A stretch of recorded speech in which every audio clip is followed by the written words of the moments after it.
Hello, everyone, and welcome to the Lizard Brains podcast. I'm your host, DJ Alessandrini. I'm joined by my co-host, Tom O'Gorman. Tom, how are we? I'm good because we have a guest today, dude. We've been waiting for a couple weeks. We have K&N Xfinity truck NASCAR driver. We've got Trans Am driver, GR86 Cup driver, Will Rodgers with us today. Hi, Will. Hey, thanks for having me. Tom, you forgot about motocross, which is that's the thing I want to hear about the most, because where does that even fit in?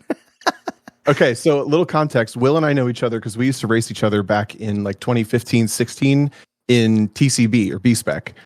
And We've known each other ever since, but DJ and Will have not met. When they introduced each other, Will mentioned something about motocross, and DJ's like, "What?" So now we got to talk about motocross. I'm just wondering, okay, so I rode dirt bikes as a child, but I'm just wondering where that, how does that fit in? Did you also do it as a kid, or?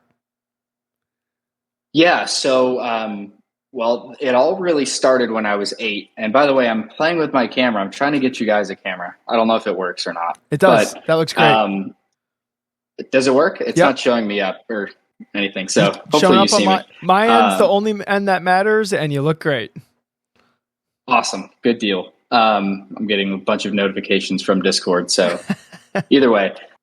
So it all really starts when I was 8 years old. My family didn't come from any motorsports. My mom's side enjoyed watching racing on TV every once in a while, occasional NASCAR race, maybe watch Indy 500, but they didn't really get into it. And when I came along, they very quickly realized that I wasn't going to be the guy that was great at stick and ball sports. Funny enough, they actually forced me to go take golf lessons when I was 8, around the time I was getting into racing, and I hated it. And now I love the game of golf, and I kind of wish I stuck with it because, I think things would have turned out a little bit different. But it's at least cheaper, right? Oh my gosh. Is it cheaper? Yeah. And, I know part of some topics we're talking about tonight, but talent, I think, takes you a little bit further in golf than racing per se nowadays. But not to allude to too much of the conversation later, but should have stuck with it. I didn't. That's around the time we found go-karting, and I was living on the island of Maui at the time where I was born and raised, at least partially raised. And believe it or not, there's a little go-kart track in the middle of the island.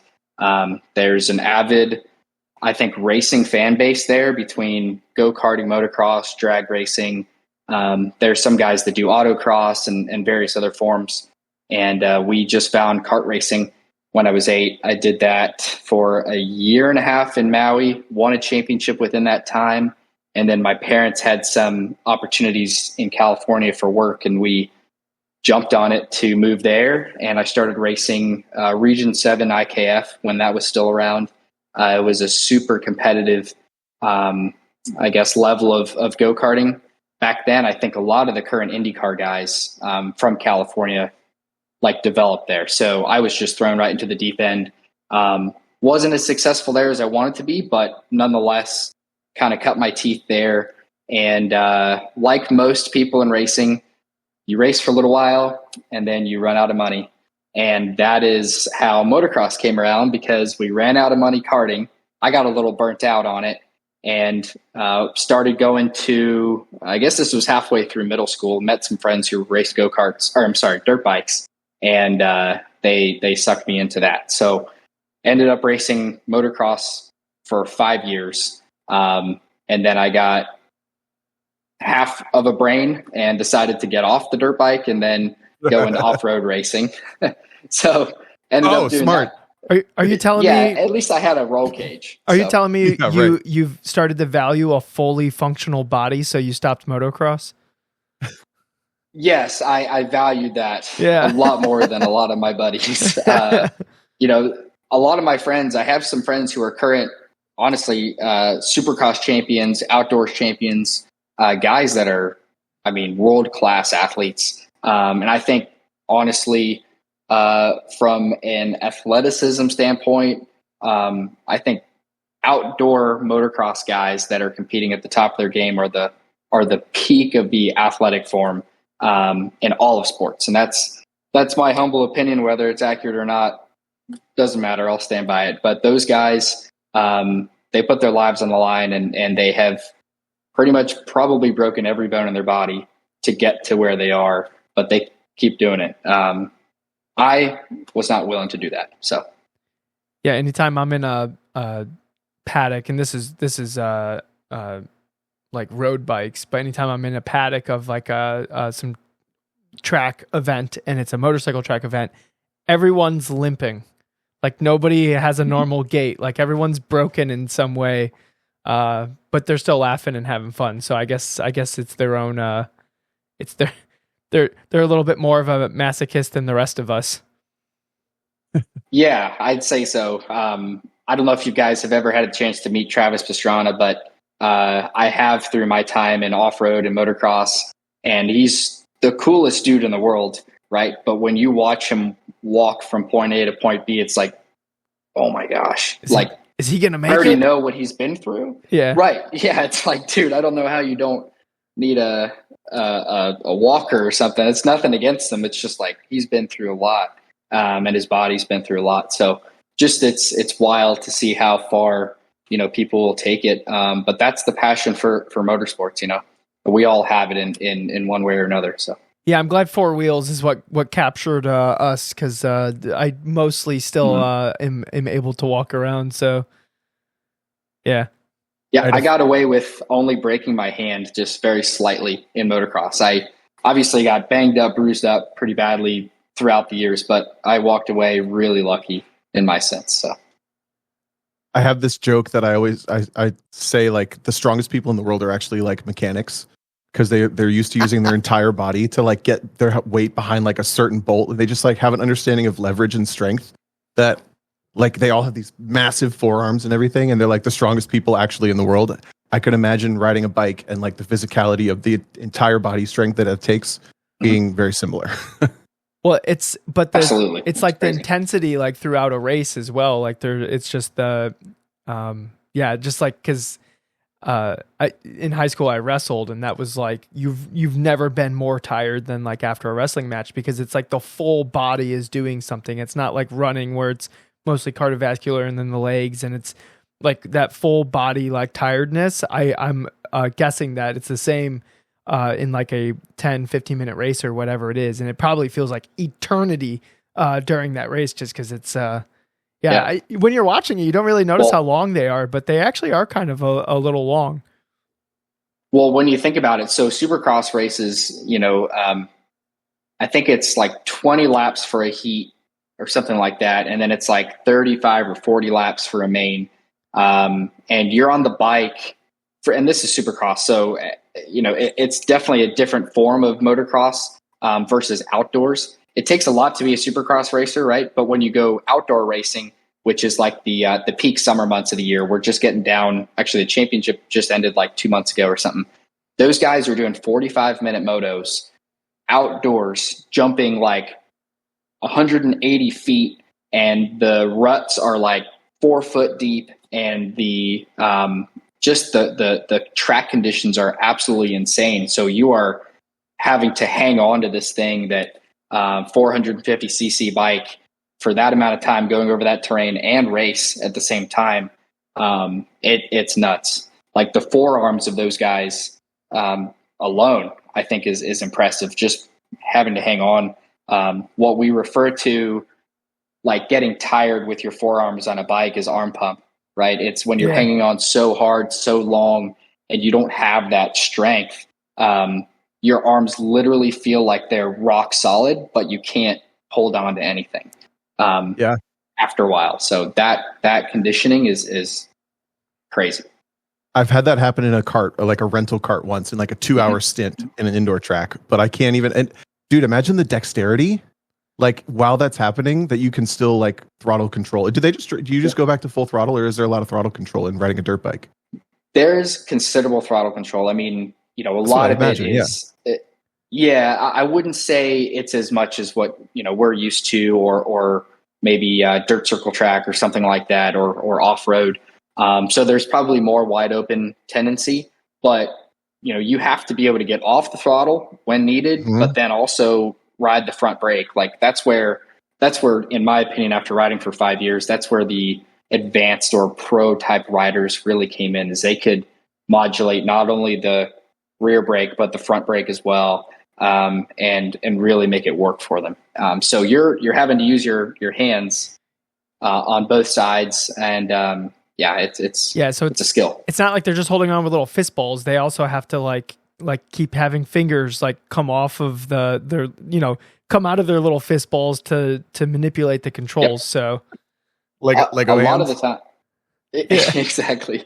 A lot of times, like pro riders, they're not going to use the clutch as much. Sometimes guys do, depending gears?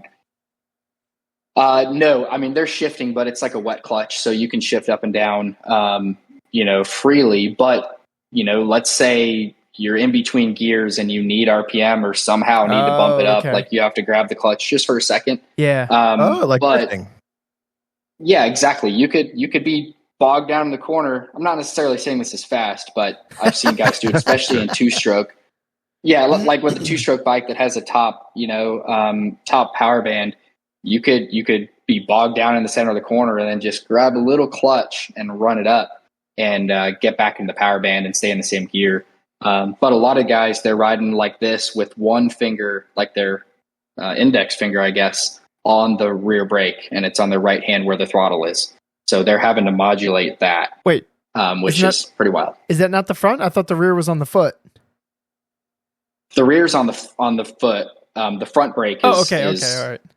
Yeah, sorry if I said that backwards, but yeah, that's what they're having to modulate, which is wild. So yeah, go ahead. Oh, I always think that's wild. Like dirt bikes, like MotoGP, where like when we hit the brakes in a car, like we're like maybe we have a little knob to adjust bias, but like for the most part, like you're just hitting the brakes, right? But with like they're controlling the bias on the fly with between the pressure they're putting into their right foot and their and that like hand lever, and that's actually kind of wild because they're operating these mechanisms to because they're trying to have the tires at slip angle like separately. It's probably almost feels like if you've only played the piano, but now all of a sudden you have to like go play the drums too. It's like a completely different thing. And like speaking of slip angle, like their conditions are always so different. It could be wet, it could be dry.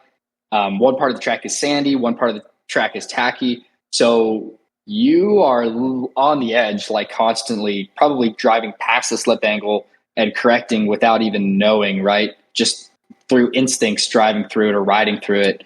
And it's funny you mentioned bias, because when you think about it, the majority of the weight, especially on throttle with a dirt bike, is like all the way at the back. Yep. So if you're trying to get in the corner to use the front brake in an effective way, unless you're loaded on the front brake's just going to lock the wheel. Like it's so touchy. So you have to be of that mindset of weight transfer to use. And you have so much suspension travel as well. I mean, depending on setup and track and all of that, it's not like, it's not like a stock car at a mile and a half where it's going to travel like that far.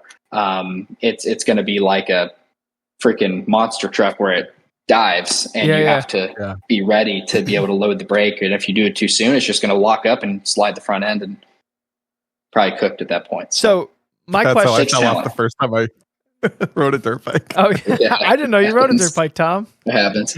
I did once and I fell off doing that exact thing. My question for you, Will, is did any of that dirt bike, because I don't think me riding dirt bikes as a kid like transferred into driving cars at all, but like you did at a much higher level than me. I was just driving around in trails. Did that help you at all when you eventually went back to cars?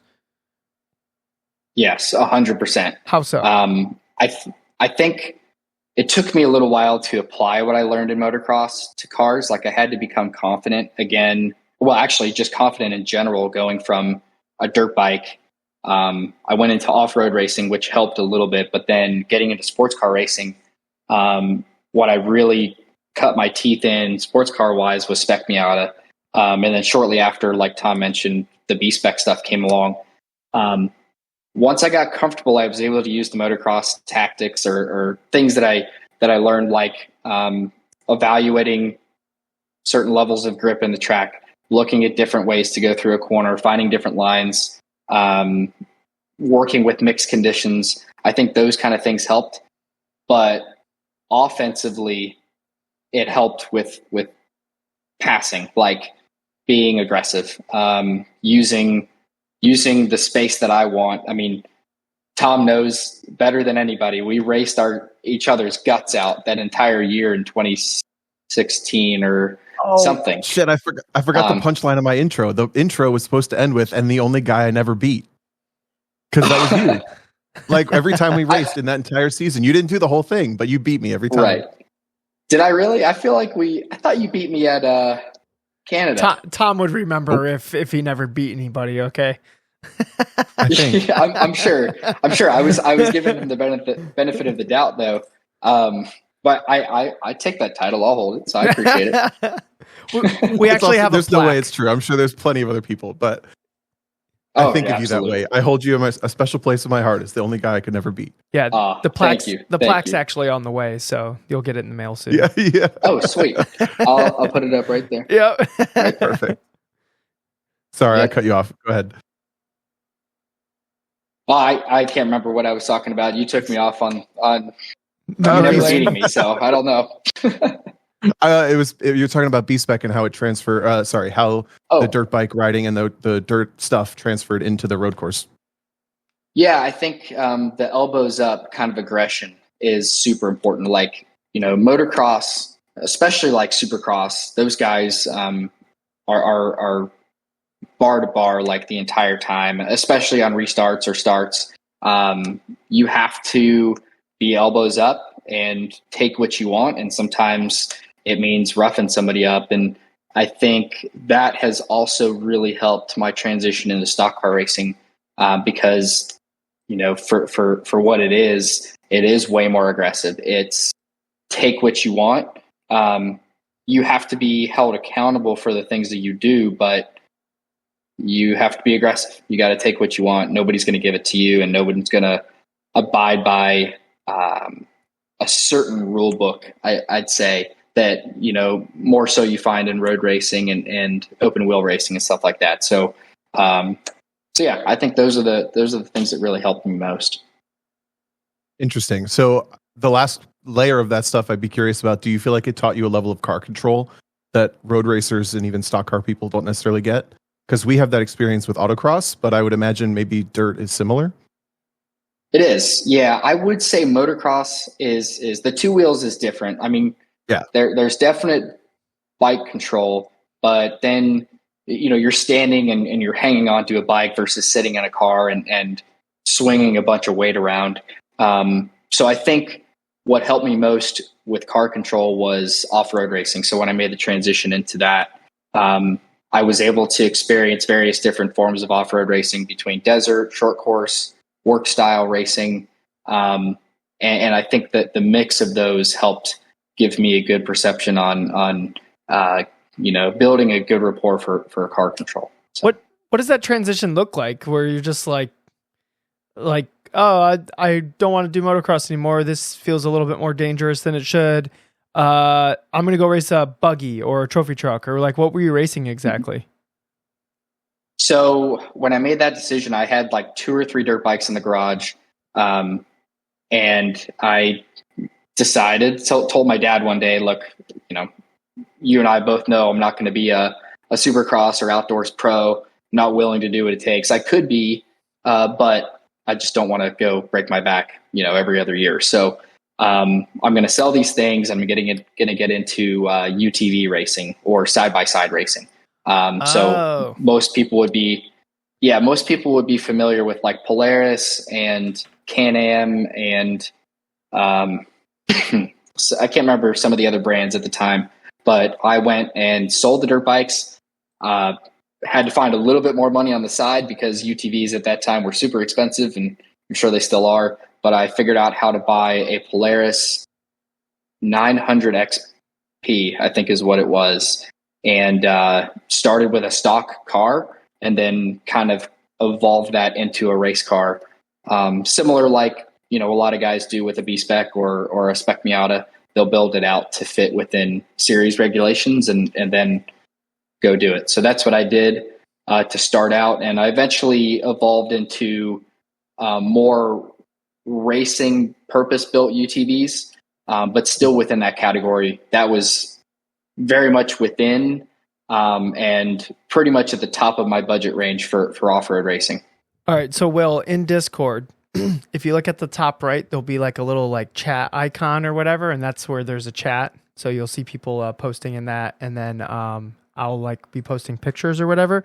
When I looked up a Polaris XP900, this little little hunting little buggy is what showed up. I'm gonna go on a limb and say that you were not racing a basically like a mini pickup truck with camo.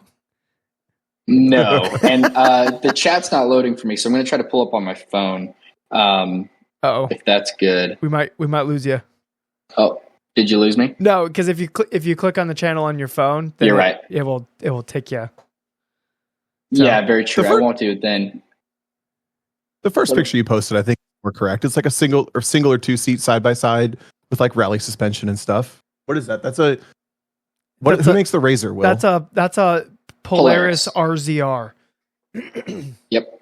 So, Tom, I think I could text you a photo of the cars that I've driven. Yeah, do that. And because I can't see the chat for some reason, it's not loading for me. So, no worries. It might take me a second to find these, but I think it'll.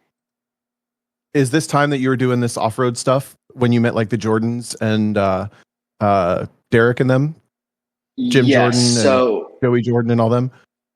So that came very shortly after. And when I was doing off-road racing, I realized, after having fun with it and winning some races, being successful, getting onto a better team, you could say, just like most of motorsports, I realized very quickly, like if I don't have the money, I'm not going to continue. I'm not going to move up the ladder. I'm not going to do the things I want. Like when I was racing at that time, I wanted nothing more than to go race the Baja 1000 or the Mint 400 in a trophy truck. But, my parents couldn't put tens of millions of dollars into this thing. And trophy trucks nowadays literally cost $1 million a piece, like 4-wheel drive, 900 horsepower, full blown trophy trucks.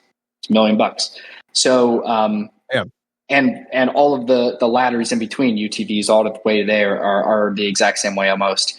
So I made that quick realization, along with the fact that there were like 2 or 3 guys that legitimately made money in off-road racing, like actually made it a career, versus just paying their own bills or what have you. So with that, my dad and I kind of sat.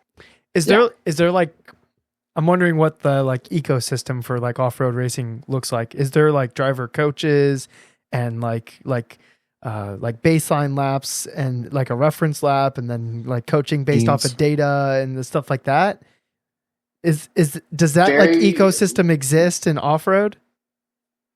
Very, very little. Like when I was getting into it, data was just kind of starting to like be introduced. And I didn't have a Motec, but a few guys had like a Motec or an AIM type of system where they could look at lap times. And to be honest, it was more so for like the crew chief to take, a look at temperatures, pressures, things of that nature. So they weren't really using it for data. Or like I'm sure nowadays there's more of it than was happening back then. But there aren't really too many driver coaches or setting data laps or things of that nature. It's kind of like strap in this thing and go rip and see if it's fast. So. All right. So Tom just posted a picture of this thing that looks like it's driving around on his front wheels. Is that you in the car?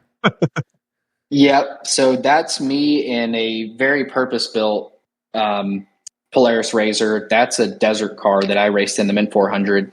I can't remember what year that was, but my buddy Tanner and I did it, and it was a great race. It was a great time. We didn't finish the race, but it was pretty cool. So I'm trying to find you did all this off-road stuff. Wait, so I have more questions about the off-road stuff because me and Tom, we know plenty about the road stuff, but like this off-road stuff is a little bit of a mystery. We're gonna have a ton of questions for oval stuff too, because like one of the main. one of our buddies rented some time at an oval track, and we found out how cheap it was, like at a local oval track. So we were like, damn, what if we just like took regular ass cars there and just rip laps for like an hour? That would be the most expensive part of that would be tires. Like the track rental is actually really cheap. Anyways, there's a co-driver in this car with you. Is that like rally co-driving where they're like calling out like corners and like navigating and stuff like that? Yeah, 100%. So at least in desert racing, you have a co-pilot and you have a GPS, and you also have notes. Depending on the series that you run, the series will give you notes as far as like turns to expect, mile markers, things of that nature. So he's talking to me the whole time. We have an intercom system. Also, the co-driver helps if you get a flat tire or if you have a mechanical, like he either hops out and does the job, or you hop out together and do the job. So that's a pretty intricate part of like desert style off-road racing, very similar to rally. The one photo I'm trying to find that I will screenshot and send to you, Tom, is another car that I've raced in UTVs, and it's like essentially here it is, a smaller Razor built specifically for racing, but it is sprint racing. So it's you by yourself in a timed or lapped competition. So it looks the same, but it's just a little smaller. So hopefully you get that. Yeah, I see it. Yep. Okay, so it's way shorter in wheelbase, but does that make it faster or slower? I'm assuming slower. Slower, I would assume. It actually has the same motor, so technically it's faster. It's lighter weight, I guess. But when it comes to roll going over like, easy, I would say it's probably a little easier to roll over left to right. But the biggest thing is, and I know those two photos I sent you doesn't give you an example, but because of the wheelbase in the desert car being so much longer, it's so much easier to go over big bumps, and the platform stays a lot more level, not necessarily left to right, but it's front to back. As where the short wheelbase, that thing will hike pretty hard over the smallest bumps. It almost looks like it almost looks like the first car that you sent, where it's like the long, like, well, the desert, you're just bombing really fast, and then somebody like double the length. Yeah, but like somebody edited it into like one of those memes where the car's like squished and like the tires are made bigger. Yeah, exactly. That's what it looks like. And this is a few years ago, so stuff has evolved and it's gotten crazier. Probably bigger tires, and it all looks a little interesting for sure. Yeah, it's so the transition towards. Oh, go ahead, DJ. Sorry, I keep cutting you off. I said it's definitely cool and interesting. I work for a brake pad company, and we sponsor a guy that does this. And every single time he comes up and I see him in person, I always ask him how the side by sides are going, and it kind of like razzes him a little bit, because he's like, it's not a side by side, man. And I'm like, yeah. I'm like just kind of giving him shit. So I'm glad that you called it side by side racing. So like we're already friends. Exactly. It's UTV side by side. Golf cart. It's a glorified golf cart. At the end of the day. Like, let's not make any butts about it, right? Like, there came the Easy Go golf cart, and then, speaking of, I'm holding a golf tee in my hand. I literally just got off the golf course an hour ago. So, but it went from a golf cart to a Yamaha Rhino, right? That was like the first UTV, and that was the badass machine that everybody had. Not everybody, but the people that like wanted a legit golf cart, or whatever you want to call it. But it evolved from that into the Polaris Razor style. I feel like I feel like the UTVs kind of happened like overnight almost, because I remember seeing these like hunting side by sides when I was riding dirt bikes. Just like you would see them out in the trails and stuff like that, or like people's property that we'd be riding on. They would just have those to like navigate their property. And then it wasn't like much longer after that, where now you just see like, it's probably just a bunch of people racing these like glorified golf carts. And then they like probably put different suspension on them. And then, at some point it just turns into like actual, now we're racing, and it's huge budget. And it's just like, it's just another example of how racers probably took something that was relatively affordable and completely ruined it for everyone else. Yeah, so I'd agree with that halfway because of the Yamaha Rhino. When people got that, it was kind of like, when NASCAR started, you had a stock car and then somebody upgraded their motor or their brakes or whatever and just started progressing into trying to get faster than the next guy. And the Rhinos at one point got ridiculously pricey and just the craziest shit that you would see on a golf cart ever. So that was before Polaris came around and said, that's actually a really great market. We're going to take it, or we're going to make something of it. They were the first ones to market with that legit, side by side. And they have, absolutely crushed it. But because they've crushed it and so many of these vehicles are on the market, they've done so much evolution, it has become affordable for the regular Joe to get one and actually go experience desert racing or just having a good time on the trails, whereas before it was too expensive to do so. So I think they actually helped create an access point for a lot of people with that experience. I mean, I do see these things being towed on the back of like somebody's pickup truck, like all the time. Like go be on a little trailer and it's like, anytime I see it, it's like full of mud and it's like, Sunday evening. And I'm like, all right, they had a lot of fun this weekend. Yeah. For anybody that hasn't tried side by side, not just racing, but just experiencing it, at least in a fun environment, like I would totally suggest doing it. Be safe, be smart, but like go rip in the thing. And I could promise you, the only thing that puts a smile on my face bigger behind the wheel is rental go-kart racing with my buddies, beating the absolute crap out of each other. So that's, they're a lot of fun. All right, Tom, we should put this on a goal for 2025 is where me and you go do like an event in a side-by-side. We're going to need 2 because I ain't riding with you. What? Come on. It'll be great. Make it 3. I'll show up. Yeah, there you go. Okay, thank you. We need to find people to ride with us because that's a hard pass. Have you done that, Will? Have you ridden? I have, and I do not like it. See, okay, one bit. Yeah. I don't like riding on an autocross course very much, honestly. I don't want to ride in that thing. When I have clients ask me to coach from the right seat, I'm Tom. I'm sure you're in the same boat. I'm like, no, I'm not having it. Yeah. DJ, I feel like you got something to say. What were you going to say? I was going to say, I can't believe you don't trust me.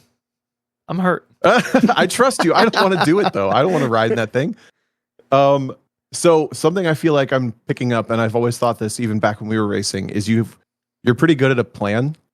I don't know if you would think this of yourself, but I remember back when we were in B-Spec and we were both at that entry level in this pro series that was kind of like in a weird spot. What are we going with this? And I remember you telling me that I think you said your parents gave you kind of like a direction or an ultimatum or something that was, you need to go towards oval racing if you want to make this work. Do you remember that? Pretty much. Talk about that. It was kind of an ultimatum. I think it was like a collective realization between us. And it's like, if you don't head in this direction, we don't see it happening. We don't see a career path, at least one that they thought my personality would fit. And I'll be the first to admit that if I'd stuck with sports car racing and took the path that a lot of our friends have done, and that is find the wealthy guy that can fund the car, and you are the second driver, you're the coach, you hold up the first driver, and maybe you win, maybe you become successful, but to me, it's not you doing the work. And if you win, you get to be the guy that is the winner, and soak that up. But if you lose, it's like, oh, that was on all of us. No, I want winning or losing to be on my shoulders. So that was a really big, I think, definitive reason for us, and probably what my parents were thinking too, to say stock car racing makes more sense for Will because he wants to do it. So it's not to say I don't enjoy sports car racing with teammates and doing those things, because I've done it successfully and unsuccessfully. I've had a great time. we just didn't feel like that was the path for me to create a professional career and pursue it long term. What was the point where you wanted to turn this into a career? Because there's plenty of people who karted as a kid and then they fall away from it, and then they just, they go off and do other things in their life, and they might still race cars, but the turning racing into a career is not something that they ever pursued or thought they should pursue. I think the real turning point happened in 11th grade of high school. I had been in and out of racing like several times. So I started when I was 8, went go-karting, took 2.5 years to run out of money, and then found motocross. Took 4 or 5 years for me to realize that I'm not going to take this any further. And then took a few more years of off-road racing. And within those times, it was like running out of money. Okay, I'm going to stop for 6 months. Okay, I'm going to go back racing. Or I get burned out and I just decide to stop for a few months and then get back into it. In the 10th grade, I remember totally quitting racing, motocross, off-road, all of it. Mainly, I was just fed up with the constant chase for money, and I don't think I was being very successful at that time. I didn't really know what I wanted to do. I ended up moving away from home in the 11th grade back to Hawaii just to kind of go live by myself and learn how to be an adult. Had a few different jobs, and funny enough, in that time, the guy that helped us get started in go-karting when I was 8, he called me up one day knowing I was back and said, "Hey, do you want to come drive my go-kart? Like, just come do it for fun." And I was like, "Nah, I'm not really interested." But he insisted. He was like, "No, dude, you have to come drive." So I went and did one session, and I realized, shit, I want to do this again. So you couldn't get away. I ended up from that. I couldn't get away. I did get away successfully for some time, but it sucked me back in. And once I did that, I kind of realized, okay, I actually want to do this. And that was the snowball effect to get me to take it all very seriously. So yeah, that I think was the turning point for me to take it serious. But it happened not easily. I wasn't pushed into it. I had my ups and downs, burnout, in and out, and then finally, it clicked. So. And then you were racing a Mazda 2, desperate like the rest of us. And having a blast. Look at my Mazda 2. Look at me. Oh my God. Yeah. Did you get people when I was in that phase and I had to say I raced a Honda Fit? Did you get that with your Mazda 2, or could you blow it off as I race a Mazda? Yeah.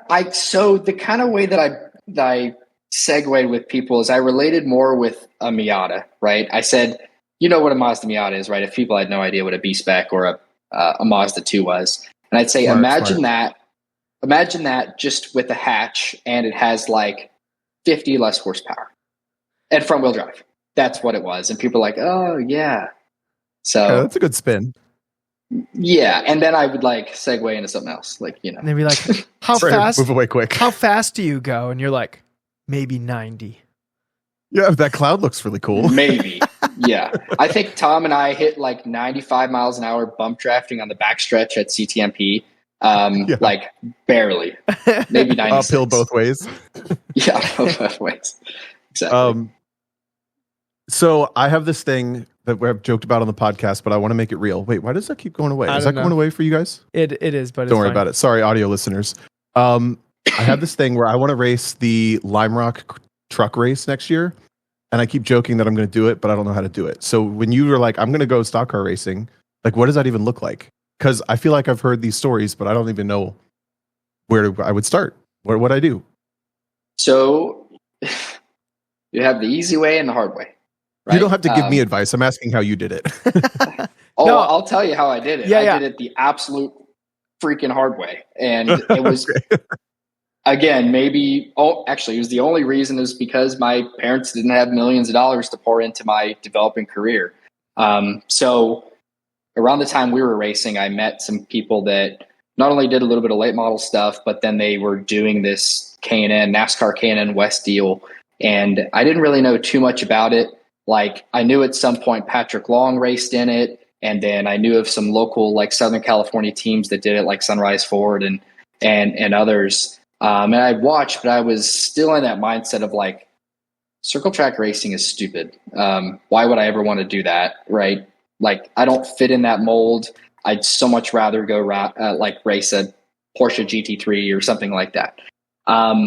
But those people that I met, they were like, yeah, just come test, like try it out. And I flew up to Idaho to Meridian Speedway, which is this crappy little quarter-mile track in the middle of Boise. And I went and drove this absolute junk piece of crap K&N car for a test. And after getting out of it, I was like, dude, this is actually pretty cool. Like, I've got 600 horsepower, 3,400 pounds of weight. Thing drives like crap, but I could do it. Like, it's pretty cool. So those guys kind of convinced me to, at least do a few more little tests in it and then race with them. Budget wise, it was nowhere. It was not affordable. Like, it was like, come up with 10 grand a race and you buy a set of tires or something like that. And to me at that time, 10 grand was huge. Like, you and I were both in the same boat racing TCB. Like, if we didn't win or if we didn't podium, we wouldn't race the next race because we couldn't afford tires. We needed that money to keep going and snowballing. And we were talking about, like, I don't know, I can't remember exactly, $5,000 budgets those weekends or something like that for pro racing, which is crazy.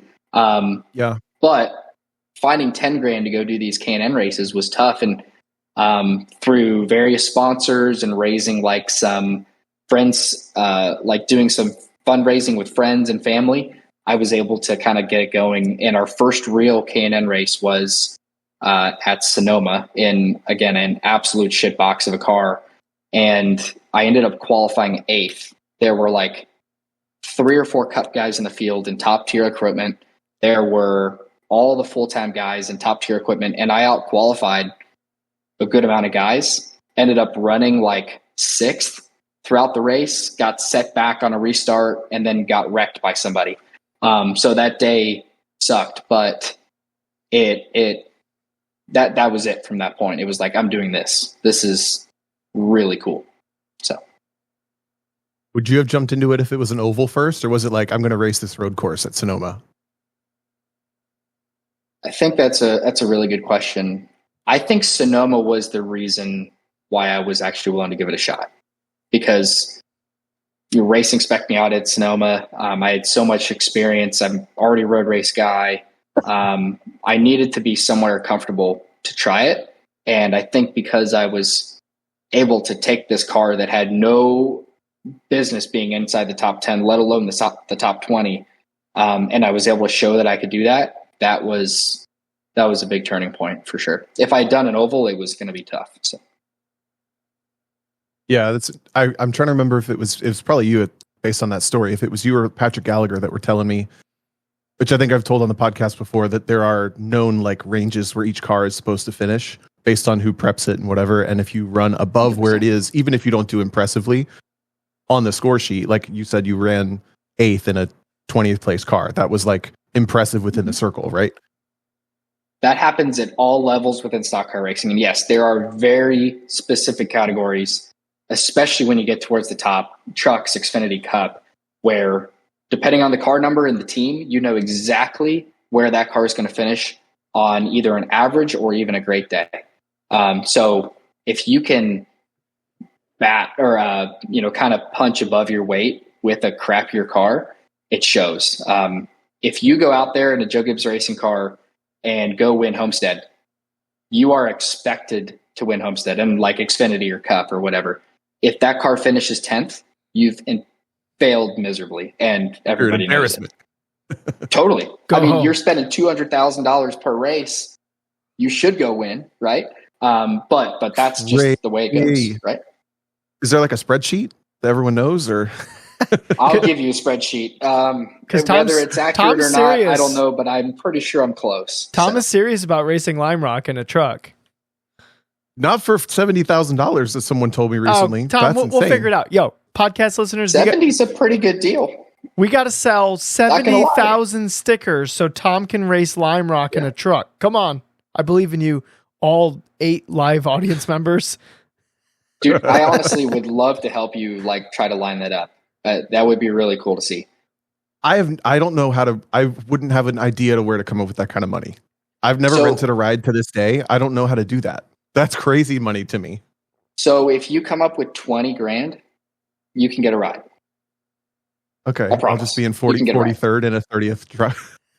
No, you can. So the cool thing about that weekend being Lime Rock being the first time a trucks have ever been there, or at least recently, and then also the fact that it's not a companion race. So Cup, I think, is in Atlanta that weekend, and so is Xfinity.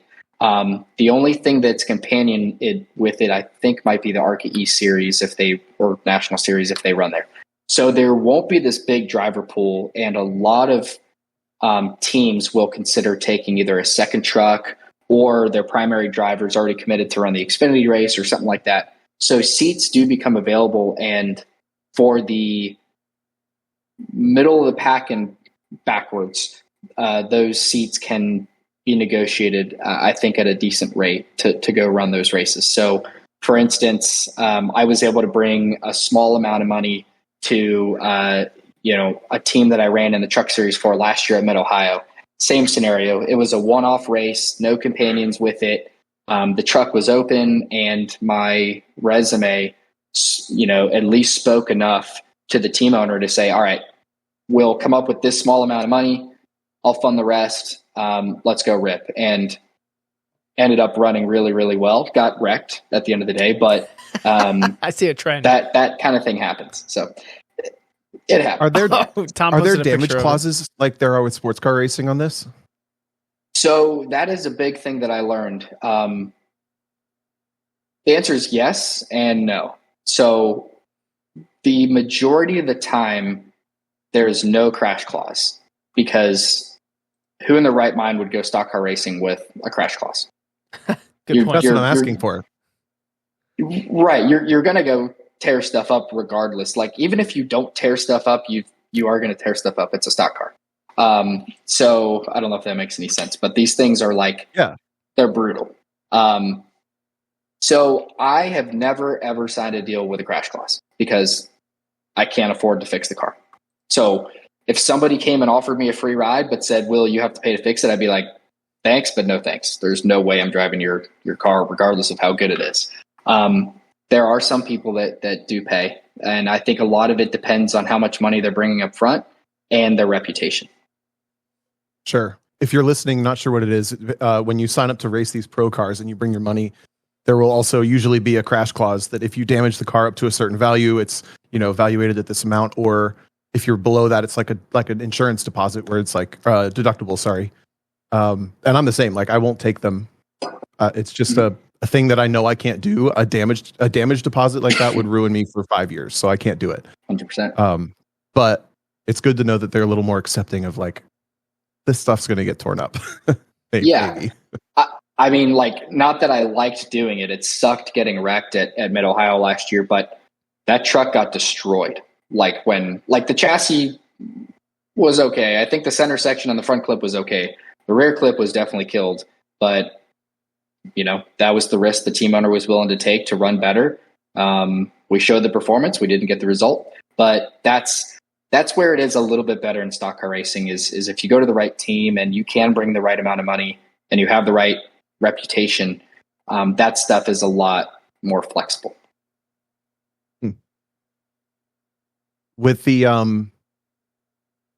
like effort into stock car racing, I remember like I think we were both kind of, in that transition phase when I went on to TCA and TCR and you were pursuing this stuff. But then most recently, I've only really seen you race consistently in Trans Am and like GR Cup and some more road course stuff. So how did that transition back happen? And like, what were there any challenges with transitioning away from it and then back into like sports car road course racing with that headset mentality?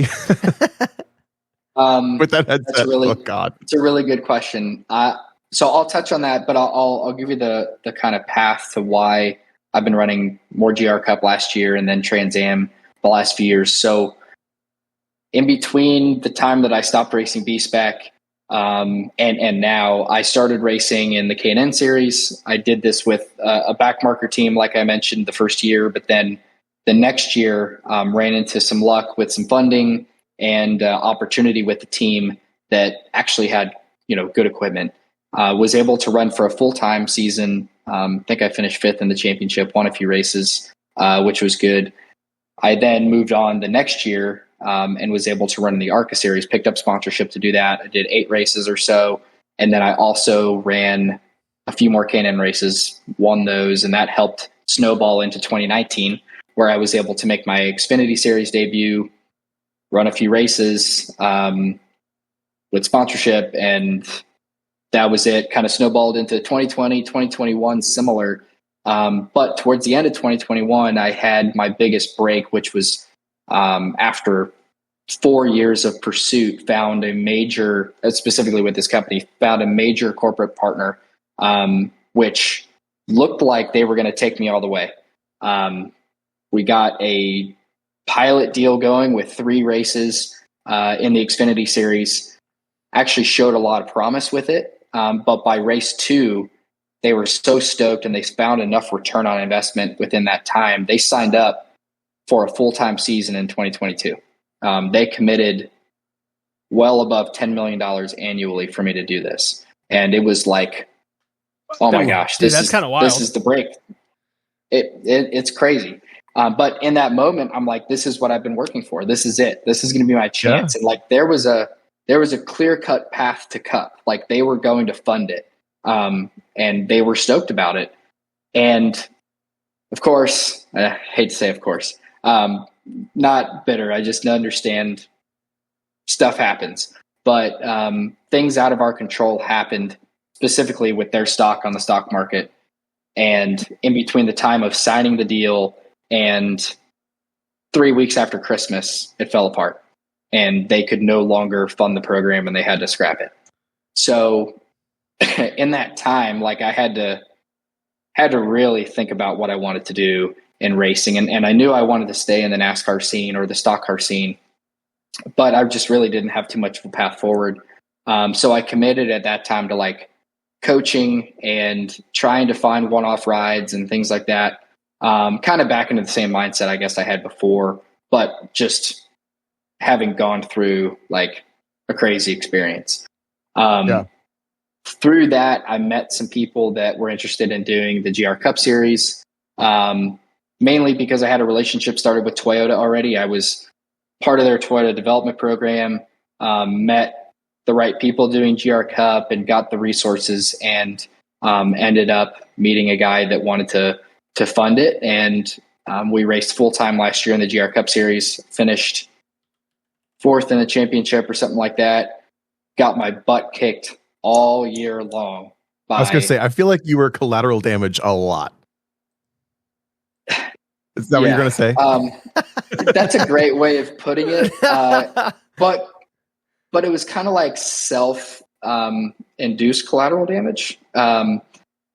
We tried really hard. And I think me coming from stock car racing, so this is my long story longer to Tom's question. And that is, taking the characteristics that I learned from stock car racing into GR Cup, I think it was a blessing and a curse, because the blessing side is I was super aggressive. I literally let no one step on me on the racetrack, even though I got my butt kicked speed-wise and position-wise. Like, if you were racing around me, that was my racetrack entirely, and you were living in it. Like, no ifs, ands, or buts about it. I was a jerk. Now, I raced within the rules. Like, I never wrecked anybody, anything like that. But if you put like a lifetime sports car guy next to me on the racetrack, they were in shambles, just because that's how I had learned how to race over the last 4 or 5 years. Sure. So for that I think was a huge benefit. But the detriment to our experience there is we were a first-year team. We were going up against Copeland and Tech Sport and a few of the others that have just been doing this for a long time. And also 2 or 3 very, very, top tier guys, Gresham Wagner, Tyler Gonzalez. Like, you literally can't get better in the form of momentum racing, at least in this country, right? So with that, we were trying very, very hard on the engineering side, mechanically. Like, these are spec cars, but coming from stock car racing, there's nothing spec, if you know what I mean. They say they're stock, but there's a lot of gray area. You know, even if there's only 10,000ths of an inch in a rule book that allows for tolerance, the good teams are right on it every single time. And they're always evolving. So we were trying different things to find speed, and sometimes we found it. But I think more times than not, we ran into the sports car world. And those are, in my opinion, folks that aren't necessarily adapt or used to pushing the rule book. And we pushed it, and we got our hand slapped more than a few times. So long story long, that's my answer. Is it fun? Was that fun? Are the cars No, fun? is GR Cup fun? Is the car fun? Oh. Is the racing fun? I don't know. When I watch it, it looks fun enough. I'm going to be objective and say it is not the best racing around. Okay. I love the folks at Toyota. I love the folks at GR Cup. I don't love the folks at SRO. I live by that. I think SRO needs to figure their shit out. But GR Cup, when you compare it to Spec Miata, when you compare it to, I guess, MX5 Cup or even B-Spec, Tom, like the racing there was so much better than GR Cup. And I think it's because that car has been built to, and the series has been designed and developed for more or less anybody to get into it and race. And what I mean by that is applying driver aids like traction control, ABS. You know, not that it made too much of a difference, but there are aero effects on the car that at high speed places like the carousel at Road America, like you could definitely tell aero wise if you weren't in the right spot. But for those few reasons, I think it separates the field too far, and you lose a lot of that really great raw racing that you find in MX5 Cup or Spec Miata. So, have you done? You mean it spreads it out too far? It does, yeah. And a lot of it, the analogy that I use when I'm coaching guys or explaining to people what it's like to drive a GR Cup car compared to something else is, I compare it to driving a video game. It's like playing iRacing. There's electric power steering, there's ABS, and there's traction control if you decide to use it.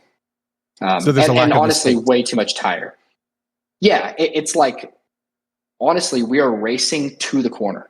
That's all it is. And as soon as you get to the corner, everybody is as deep as humanly possible because they're just mashing the brake pedal. That's all you got to do. And as long as you don't miss the bottom, like, you're fast. So, all right. Well, I have a question. All right. I was creeping on you on iRacing here, and I see that you've done a couple. I've seen that you've done a couple Toyota GR86 races, and I absolutely hate that car in iRacing. Please tell me the real car does not drive like the iRacing car. Oh God, he's not immediately saying no. He's not saying no. Oh no, what is wrong with those cars? It's similar. Look, again, I think the car, the way it's built is great. I think Toyota's done a fantastic job. I just think that they've missed on that true race car potential. I just think they have. And I think it's because they've built in some of this technology that just doesn't promote great momentum racing. So some of the behavior that I don't like in the iRacing GR86 on iRacing is how it feels like the rear's locking up when you're on the brakes. Is that something that the real car does? No, unless you're just absolutely destroying the transmission. Like, it's a sequential transmission. So like on downshifts. Yeah. So I've worked with actually one specific client this year who was really rushing the downshifts. Not only is that potentially detrimental for the motor, but it induces wheel hop. Like what we know from stock car racing as wheel hop, where it will make the timing of the rear end and the tires come unbalanced, essentially. One is trying to slow down faster than the other, and it will induce that rear chatter, essentially. Another iRacing behavior that I really don't like from the car is, does it ever just flip when you're turning? No, I think I've tried to make them flip before. Okay, so that doesn't happen. All right, but all right. Thank goodness that the real car is not like that. All right, awesome. Yeah. I recently retired from. Go ahead. I was going to say, unless you are absolutely getting destroyed by somebody sent off the racetrack, and no, this is just pulling out of the pit. Sometimes it just flips. I don't know who at iRacing thought this thing drove like a real car, but so that's how I feel about the sprint car in iRacing. Like the first time I drove it, I pulled out of the pits and I just flipped 3 times, and I was like, dude, I didn't do anything. So some cars are better than others. Yeah. You're fine. I was going to say I recently retired from iRacing because somehow I can go on a racetrack like basically most days or most weekends of my entire life and somehow not crash most of the time or basically ever. And I get on iRacing and I crash or get crashed into. That's the reason I quit. I'm just like, I'm over this. Tom is like a magnet. It kind of ties into a good question. He always gets crashed into. But we had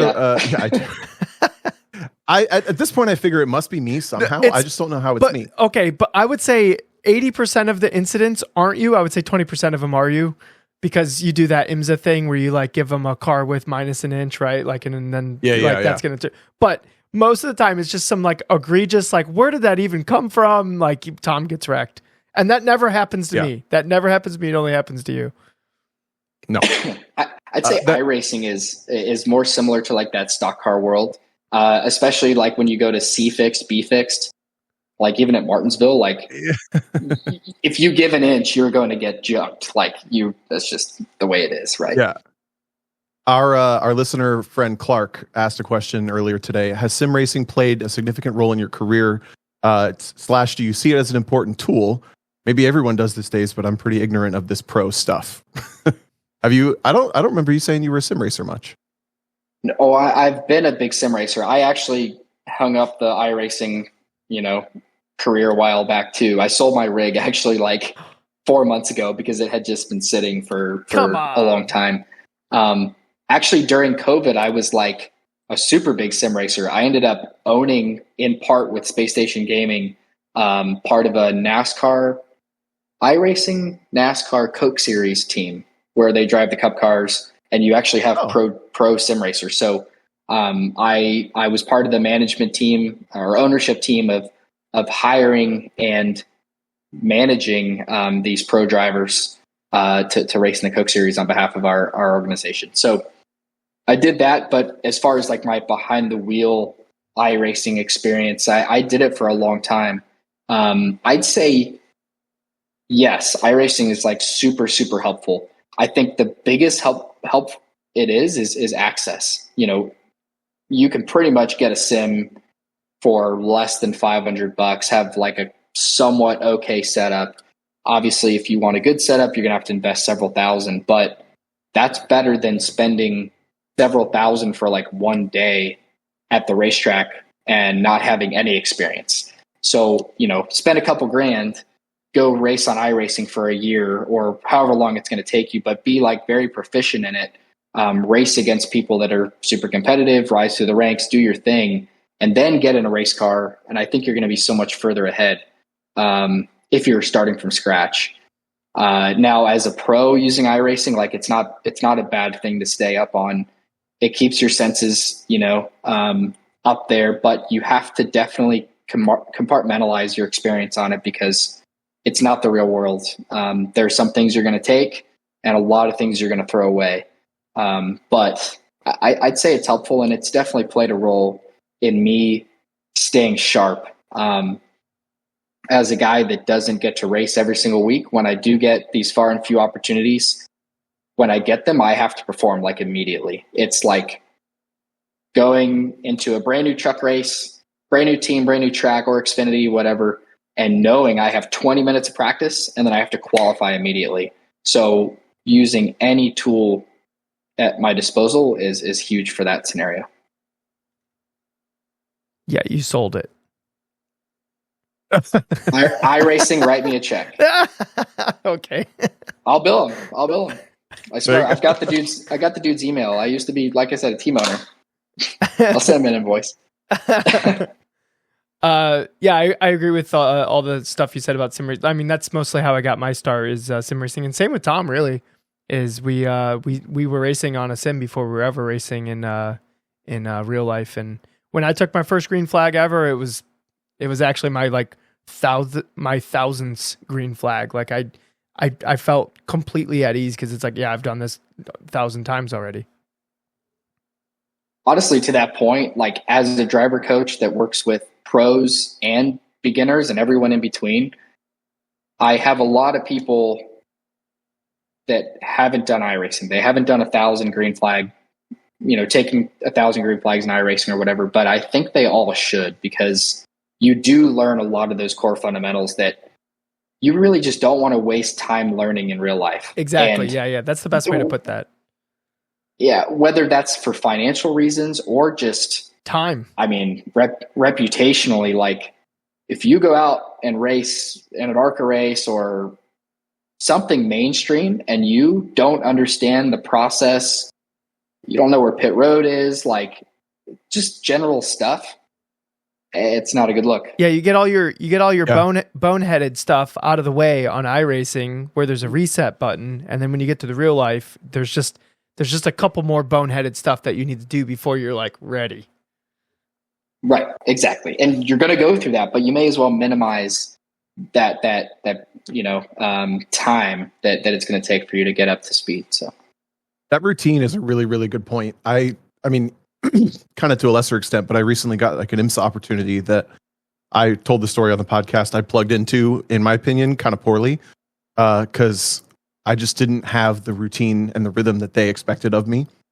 And I still do this kind of often, but I don't think I made that mistake of what we're talking about right now. But that routine to me kind of compares to when you first get comfortable just going to a racetrack and knowing where things are, knowing that registration's here, and then you go in and this is Rapatic, and like the extra specialness of it has worn off enough that you're not just like in awe and you're not just overwhelmed. Right. You can totally get that from iRacing. I've never thought about that before. Or from sim racing, I guess, to an extent, with these games that are like rigid and expect things of you. Right. I mean, that is a perfect example, and I definitely resonate with it. It's not only like I kind of used this, your question earlier, going from stock car racing to sports car racing. When I showed back up in sports car racing, I was on it. Like in Spec Miata or B Spec, not that I wasn't performing to my full capability, but my mind wasn't razor sharp. Exactly. Yeah. There wasn't a ton of expectation. And it's kind of a new environment. And like, as silly as it might sound, it was maybe just using this example, even getting out of your pit box for practice or qualifying in a non-aggressive way, that makes a difference. Right. So learning, at least from my experience in stock car racing, but then also iRacing, like maximizing every single second you have, because you may need it. You probably need it to perform at that level. You just shouldn't be wasting your time. And it is hard if you're in awe of the situation because you're overstimulated by things. You're going to miss that stuff, and you're going to not even know it passed you by. But then later down the line, you're going to be like, wow, I wasted a lot of time just like dragging ass off a pit road, that kind of stuff. So it's just those little details add up, and you can do it in iRacing. You can figure a lot of that out. So yeah, you build like the muscle memory of like, get to the pit speed limiter. Now I'm there. Now I'm right at pit speed. I'm right at pit out, like pit limiter off or whatever, timer down. Like you're not meandering. Yep. Like those things are just automatic because that's what you do in iRacing. Literally every single time you leave the pits. Mm-hmm. Exactly. I can't turn that. Go ahead. I was going to say one more example that I actually used with a client 2 or 3 weeks ago, somebody who's going to be fresh in the GR Cup Series, and actually another client in Trans Am as well. I used the same analogy twice over the last few weeks.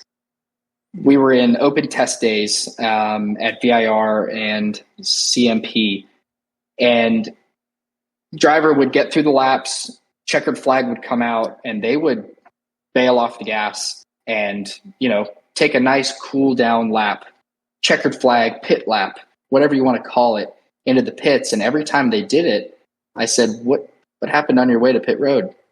Oh, checkered flag was out, just taking it easy, cooling stuff down. I said, that stuff doesn't exist anymore. We're professional racing now. You haul ass all the way back to pit road for a few reasons. One, it's time, right? Because if you have some kind of flip schedule like in NASCAR, if you take your time from practice getting to pit road or off the racetrack to pit road, that's less time for your team to get ready for qualifying that follows immediately after, like cooling down the car, making adjustments, things like that. But then also data-wise, if you don't, stay on your limit all the way to pit road, how are they going to get any effective data for tire pressures and things of that nature? So that's something people can practice too in qualifying. That's a huge difference that I obviously noticed in myself going back to sports car racing. It was like, I'm on the chip the entire time, and a lot of people will be a little more leisure about it. And I think I found more advantage from that. So it's interesting you've learned to verbalize that to people, because I've always thought of that as my personality type. Like, I can't turn that part of my brain off, whether I'm on the highway or in the grocery store or whatever. I'm like, get the hell out of my way. Like, I'm on the fucking rev limiter all the time. Yes. And I know that's an asset and a problem in certain scenarios, but I've never pushed anybody. I've come close, but I haven't figured out how to verbalize it to this person yet. To say, like, this is the level of urgency you need to feel about like everything in your life until you start to feel that way naturally on a racetrack or in a racing environment even. I do think it's possible for people to turn it on, though. Like, you put the helmet on, the visor goes down, and now you're a different person. Correct. Yes. You have to learn how to do that. 100%. Yeah. And I think the biggest thing that comes with it is it's confidence. Like, you have to be, unless you're just totally ignorant and you really don't care, like, what is happening or whatever. I just think some people don't think about it. Yeah, there may be some people that don't think about it and they can turn the light switch off or on. But for me, I have to go into it with this laser focused confidence. Like, I got this. This is what I'm doing. This is my mission. Like, I'm going to hit my marks and succeed, and no one's going to change that. So without that, I think it is difficult to like get used to that happening. I'll give you an example. Like, not my first year racing Sonoma and K&N and good equipment, where I finished, a lot of people think I beat him, but I didn't, where I finished second to Kevin Harvick. We ended up running away from the field. We were teammates in the same exact car, and I challenged him for the win, but he beat me that day. It taught me a super valuable lesson. So when I went back, I learned the lessons on the racetrack, but when I walked into that place, I wasn't being beat. There was no way in hell anyone was going to beat me that day. And I ended up stomping the field, absolutely destroying them. Now, every race where I've gone into after that or before that, where I didn't have that mindset, I got stopped. Like, I just didn't perform the way that I wanted to. Even if I ran second or third or fourth, I got my ass kicked. And I think a lot of it has to do with that confidence. And it's like that quiet confidence, just like very humble swagger, I think is what really does it. You think that like does that gives make you sense? Yeah, do you think it gives you like a deliberateness to your actions more, just because you've already like established in your brain that like this is the way I'm feeling, this is the way I'm acting today, so there is no hesitation or like consciousness of like some reservation of like absolute confidence? Like I'm trying to break down like I think so. what is that? Because obviously you just walk into a racetrack, you're like, I'm not losing today. Like that's not actually making you a faster race car driver. But I'm trying to think of like what actually changes to make it where like you perform better if you're able to get your brain into that place. We'd have to ask a psychiatrist. I don't know what that exactly is or how to articulate it, but I mean, again, I think if you can have that mindset where it's not you being like a jerk, it's not like I'm better than everybody and I'm just going to kick your ass because I'm better than you. It's like, no, I'm going to win. Like, well, I felt beat me. I felt that too before, where you're just so determined to win that like you'll just find a way, and like that too. Yeah, I think it's a little. I think what he's saying is basically like I see it as there are days that I can see myself winning, and I think the lens of being able to see myself winning is I can't fathom somebody else doing a better job, and that's where the like confidence comes in. Is like I know that I can do such a good job today that I don't think anybody can beat me. And those are the days that I see like I can be on the podium. I see the result. And if I don't have the confidence that like I'm going to win this because I can't see somebody doing better than me, that's when you like have that little like walking on eggshells slightly day. Okay. Does that resonate?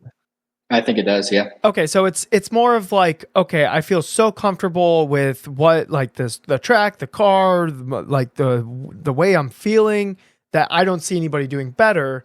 And then obviously, like if you feel like that, it probably rings true. And because you feel like that, like it's way more likely to like, even if all those things were true and you didn't go in with that mindset, it's less likely to happen. But if all those things are true, where you should feel like, okay, if I do my best, I don't see anybody doing better than that. And I feel like to my core that my best is going to come out today. And then, yep. And that's where it ends. Okay. Yeah. All right, this has been. That's definitely a version of it that is real. Okay, I had to because I want anybody listening to it. I don't want them to start showing up to events, be like, "I'm going to win because I'm the fucking man," and then they don't win, and they're like, "Man, that didn't work at all." I'm trying to like figure out how. It's just you have to know that you're definitely going to perform, but know that you're going to be the best performer that day.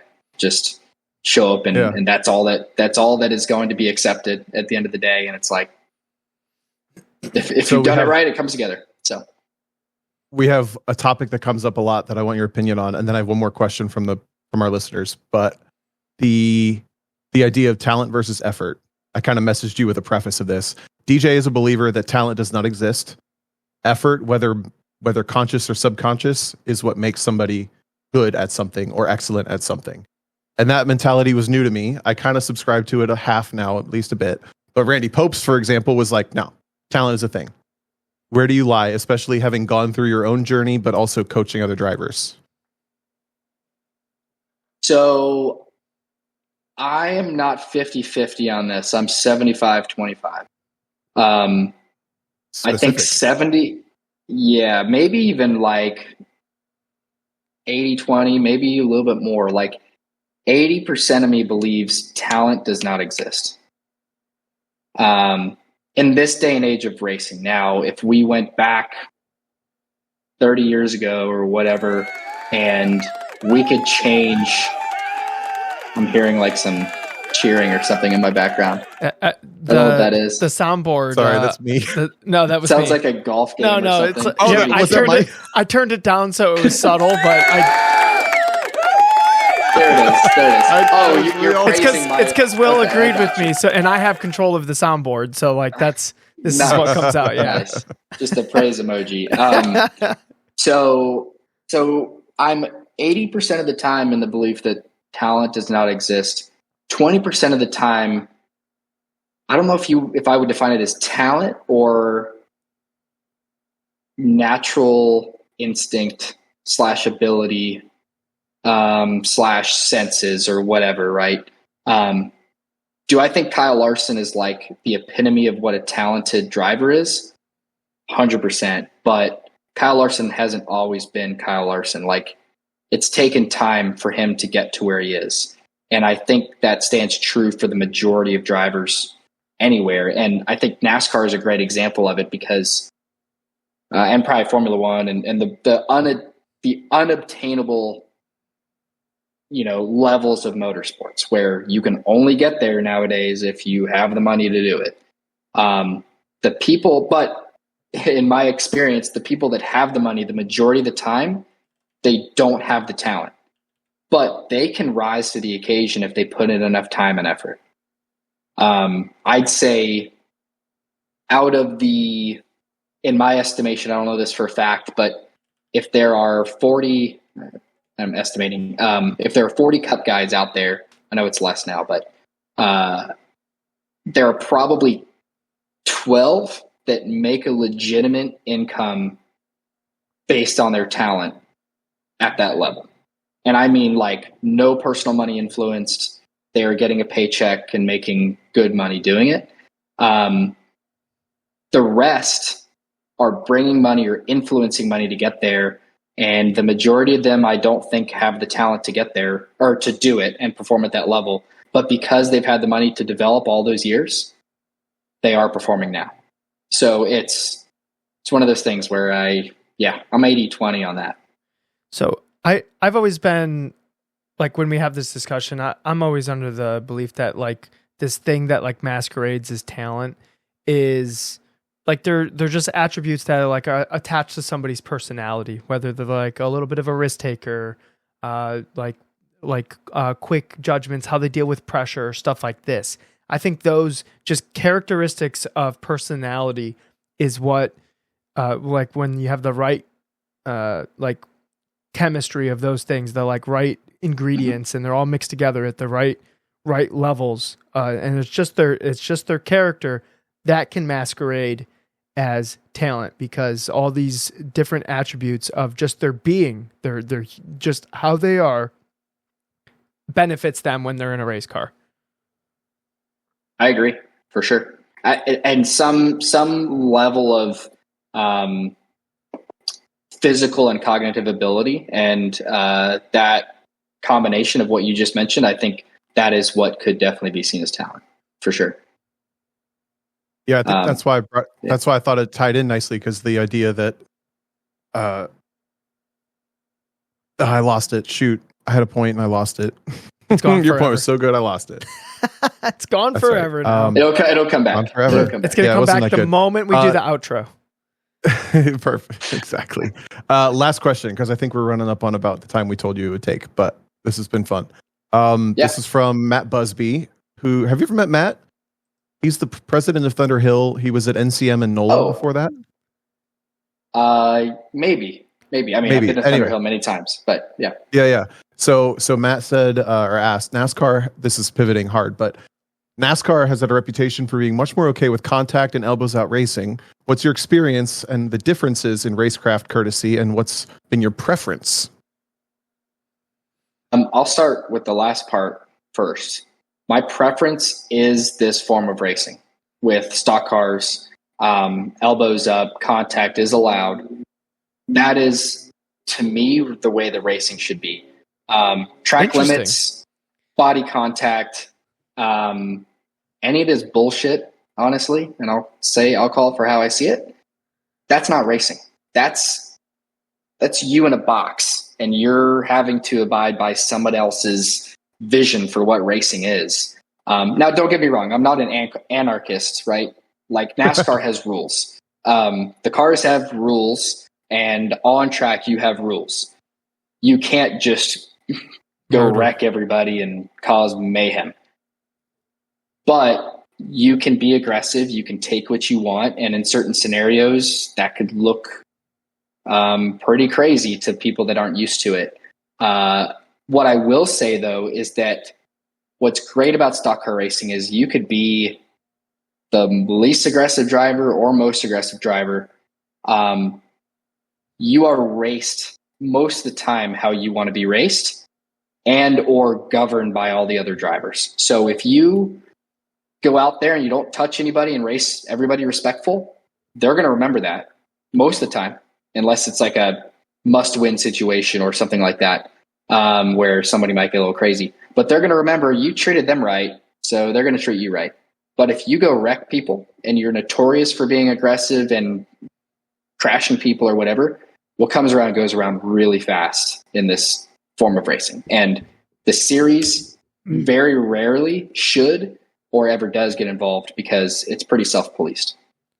Well, I'm in the chat. I'm looking at a picture of a wrecked race car. Were you I can't see the chat, so I'm just, Tom's gonna have to. So the race car doesn't exist. It's doesn't exist. Sorry, guys. I'm just saying, maybe if did you deserve to get dumped at Mid Ohio? He smiles. No. He smiles. No. So I will defend myself a little bit. Did I deserve to get crashed? No, definitely not. Did I deserve to get dumped? Maybe.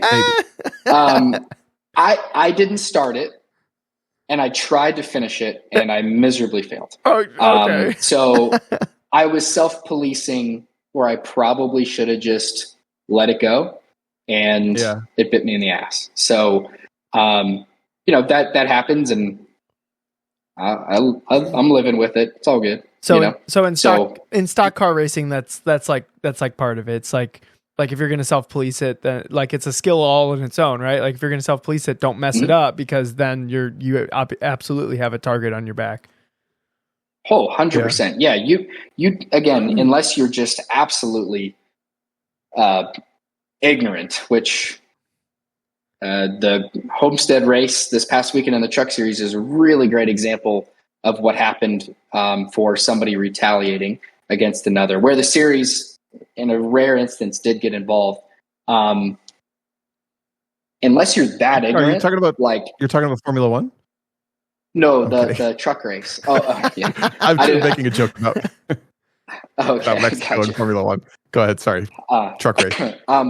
But in that instance where that particular driver is so ignorant, like there's not a lot helping that situation. That's a little bit rare, but the majority of the time, you don't want to be that guy. You don't want to be the dude that is always causing a problem, or potentially, crashing cars, causing, money to be spent where it didn't need to be, or people getting hurt. If you are that guy, you'll most of the time learn pretty quick not to be that guy. Hopefully. That's interesting, because go ahead. What I was going to say though is I really do love the fact that, again, in a must-win scenario, Martinsville this weekend, if it comes down to the last lap in any three of the races, and there's a dude in second that needs to win to get in, there's going to be contact, and one of those guys is going to win, or maybe they don't. Maybe they both crash, and then the guy in third wins, or something like that. But I think it's badass. Like, it would suck to be on the receiving end of a situation like that, but because I have been. But you know what? That's racing. Take what you want. That's what I struggle with, is like the escalation, because I've never hit anybody on purpose other than a bump draft. And even that, I'm like, unless it's a race worth winning, I don't bump draft people. It's just not, hitting things is not a part of my version of motorsports. But I want to understand from the perspective of like, where is the escalation okay? Because this is actually the Bo Barfield and IMSA very much officiates the same way. It's like an eye for an eye up until it gets dangerous kind of thing. So there was a race that I got pushed off the track, and I was real upset about it, because like the rule book says you have to leave room, and he didn't do that. And Bo kind of was like, that's how he raced you. You're entitled to race him how you feel he raced you, kind of thing. And I was like, so where does that go? Like, if I go to the next test day under the IMSA sanction and just go like crash the shit out of him, is that the same thing as what he did to me? Or like push him out of the, like, how do you justify the escalation? Because in my mind, I don't see the difference in that versus me going up and punching him in the paddock. Like, it's the same thing as if you have a black eye, you can't race, versus me pushing you out of the way. So I will never start it. I will always race how I'm raced, but I'm curious about how you feel like the escalation is okay. I think if it's equal to whatever you received, right? Just eye for an eye. Eye for an eye, 100%. Like, if you get moved, move him back. But if you get moved and you wreck his shit in turn one, back it in the fence, and now he's done, no, that ain't it. That's not racing to me. Like, again, race how you are, race people the way that you're raced, or the way that you want to be raced. And if they race you different than what you want, then race them back the same way they just gave you, if you have the opportunity. But like, back to your point of where it's acceptable. I don't know if you can necessarily put one specific scenario as always the place where it's acceptable, but most of the time it happens when you're racing for a win, or you're racing for your career, or you have to get in the playoffs because that's your only chance. And you have to live with the consequences. Again, being self-policed, if you do it, you have to expect that you're going to get it back in one way or another. Even if you got to the next round of the playoffs and you have a chance to win the championship, you might not win because you do get wrecked on lap one in turn one because the dude that you dumped a week before is pissed.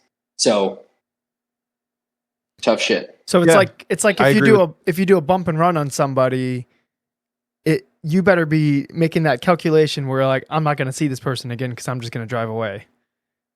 Yep. Or but it sounds like it has to be almost like a morality thing where like could you like there's a scenario that happens that you could never fathom, but it was a father-son scenario, right? Where like you would never do this, but I had to do it for my kid, or my kid was in trouble. You know what I'm saying? It's almost like you have to make it justifiable enough that the audience in mass will look at you and go, that was justified because of insert thing here. Sure. At the same time, though, the audience may not always agree. So you're just going to have to do it for your own reasons. Like I'm not a NASCAR fan. Like I'm not necessarily a fan, but I do know my history a little bit, like little glimpses of history. But the one thing that came to mind, speaking of Martinsville, was, I can't remember, 8 years ago or something like that. Matt Kenseth wrecked Joey Logano closing laps of the race or something like that. I can't remember how they were doing. But Matt had good reason. And I think it had something to do with the playoffs or something, but he destroyed Joey, or vice versa. I can't remember, but the crowd absolutely like drilled him. I can't remember whoever was on the receiving end of it. They hated it. So, and he had to live with that. But he had his own reasons to do it, and it is what it is. I think the other element that is important to remember is, although it's frowned upon, like NASCAR doesn't promote fighting, but if you want to go punch a guy in the nose because he wrecked you, a lap before for whatever, like you can go do it. You just like anybody in real life, like you're gonna have to face the consequences. You can still go do it. But you might get your ass kicked. You might end up going to jail. I don't know what is going to happen, right? But it's still a possibility. And when you're in that scenario of the guy being the aggressor, that's something you got to think about too. Like, am I willing to fight over this after this race? So I think I see it. I don't know that I would want to race under those because I would be. You know what it comes down to, though? I treat the car so preciously, like that's the access point to do the thing I want. I don't want to damage it. I think that's where my hang up comes from. For sure. And I don't have like a necessarily different mindset as far as like trying to take care of equipment. But yes, it's necessary sometimes, or that is just the style of racing. Like, trust me, I think the majority of those guys at any of those levels of racing, they would like nothing more than to bring back a perfectly straight and nice race car. Who was the person that did that like NASCAR race at Coda and was surprised how much contact there was? Jordan Taylor. Shane. Oh, sorry. Yeah. Taylor, Jordan Taylor. probably. Okay. Yeah. So this is like the part of that aggression that you're talking about that like might catch like a sports car racer like off guard. Yeah, I forgot about Jordan doing that race. I can't remember how he did, but I could see how it could be, eye-opening for sure. Tom, you mentioned Patrick Gallagher. He's a good buddy of mine, and he's raced. Obviously, he's the top level of GTD Pro right now in IMSA, and then he also has done a lot of Xfinity stuff. He's a guy that I think, I don't want to speak for him, but from my perception, like he really does like the NASCAR style of racing. Obviously, he's great in IMSA. Yeah. But Pat's like, dude, I'm racing. Like, I'm going to take what I want. Like, Totally. And that's really cool to see, even though he's coming from sports car racing. But somebody like Jordan, I think, correct me if I'm wrong, but up until that point, the majority of his like experience in IMSA was in like prototype kind of cars, right? Or GT3, but yeah. Or GT3, okay. But still, if you make contact in those cars, it's so frowned upon. Like, well, also carbon fiber is going to go everywhere. Yeah, the car's probably broken. Yep. Right. So it's just a different scenario. I think the first thing that came to mind when you mentioned that aggression level or the contact at COTA was the Xfinity race this year at COTA between Shane Van Gisbergen and Austin Hill.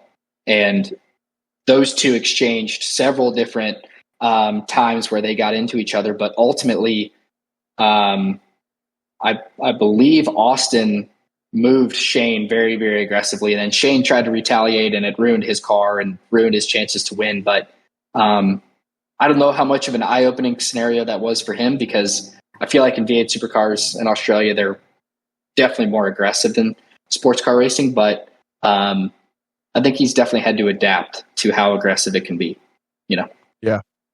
That was basically what Jordan Taylor said. I forget if he qualified front row, second row, but then he just got run the hell over. Like every race start, every turn one, he was like, oh, this is different. So that, again, back to it. That's why I love stock car racing so much, because there is this very fine balance of driving the absolute shit out of it, while having to maintain, your equipment so it lasts throughout the race. Now, like in Spec Miata or GR Cup or MX5 Cup, like you are on it. As long as you're within the top 10, you are on it really good. And, from the drop of the green flag all the way to the end, but there really isn't that element of taking care of your equipment. You're just driving 100% the entire time. NASCAR feels like you're driving 100% of the time, at least when you're competing towards the front, but you have to take care of your stuff at the same time. Does that make sense? Yeah. Like it's this very fine art. And that's why I love it so much, because it's super challenging. And I will be the first one to admit, coming from sports car racing, watching F1 and all these other series that are competitive, I went into stock car racing thinking these guys aren't very good. Like, I'm definitely going to beat them. I was dead wrong. Dead freaking wrong. And actually, if Patrick Gallagher watches this, he will have something to say about it, because this is our debate when we're on the golf course, is like, if you took, minus a few of the select drivers that have sports car experience in the Cup Series, minus those guys, but you took 4 select NASCAR Cup Series drivers right now, successful ones, and you put them in GTD Pro, could they win in their first weekend? I think 60% of me thinks they can, because they are that good. Yeah, I believe that. And also my jaded little brain goes, depends on the BOP. Yeah, well, let's say Let's say they're it's all equal. the exact same car. Right. Say Yeah. sports car racing is actually equal for once, anything above Spec Miata. That I think they could do it. Those guys are damn good. Really, really good. Yeah. Is this the same Patrick Gallagher that we would sim race with every once in a while, Tom? Oh, I didn't realize he was that good. Oh, that's funny. He's really good. He's really good, but he's even better in real life, because some days he's a little unpracticed in iRacing. Sorry, Pat. He was always just memeing in the Discord. Yeah. Yeah. That's fun. Oh, cool. All right. Well, Yeah, that's my take. Yep. Will, man, you were a great guest. Thank you for being on the podcast. Is there any closing remarks or anything before Tom takes us out on the outro? Or things coming up? Well, things coming up. I'm racing in the last scheduled race for me this weekend at COTA in Trans Am. I actually didn't even mention much of my Trans Am stuff, but I've been doing that on the coaching side, and then also helping develop a car that's, if anybody's interested, you should definitely go take a look at this. You have your 2 primary series within Trans Am. TA, which is has forever been the crazy fire-breathing monster race car, stock car, at least base. And those things are awesome, but the fields are small because no one can afford to do it. It's like racing a trophy truck. It's $500,000 for a car. The racing kind of sucks now because there's nobody racing in it, And then you have your polar opposite, which is TA2, and it's a much more spec series that's affordable and super competitive. But there isn't a ton of horsepower. The cars don't drive great, so on and so forth. So I've been helping develop what is running in the Trans Am XGT class. It's essentially the perfect hybrid between a TA2 and a TA. 650 horsepower, Andrew's transmission, solid 4 9-inch rear end. You're allowed to run bump stops, and the thing has a TA2 body on it, and it's absolutely like the most badass race car I've ever driven in my entire life. So I've been helping develop that car over the last 2 years. I'm running that car probably for the last time, definitely this season, but last time for a while, as next year I'm currently under contract to go spot full-time in the NASCAR Cup Series for Legacy Motor Club. So I'll be doing that most of my time next year, hopefully racing a little bit, but yeah, that's kind of cool. That's kind of what's going on. We'll have to have you on next year to talk about spotting because I don't know anything about that. Yeah. Oh yeah, you sporty car guys wouldn't know anything about spotting. Sporty car. Is that what we're called? Is sporty car? Yeah, we call them circle fairies. That's it. That's it. There you go. I love it. The retaliation. I haven't heard that one before. That's really good. But yeah, I'd love to come on and tell you about spotting. I've been doing it for a few years and steadily just built up my rapport, and I feel confident doing it now. But this next year is going to be a huge test for me, and there's a lot to learn, a lot to grow into, a lot to get used to. But I'm excited. All right. I'm literally going to put it on a calendar, and a year from now, we're going to talk to you again, Will, and wish you luck right now, but hopefully it goes awesome and we get to hear a bunch of cool stories. Sounds good. We're looking forward to it. So we have a little outro. You've never heard this podcast before, I know, but at your next race this coming weekend, I love your hair and I hope you win.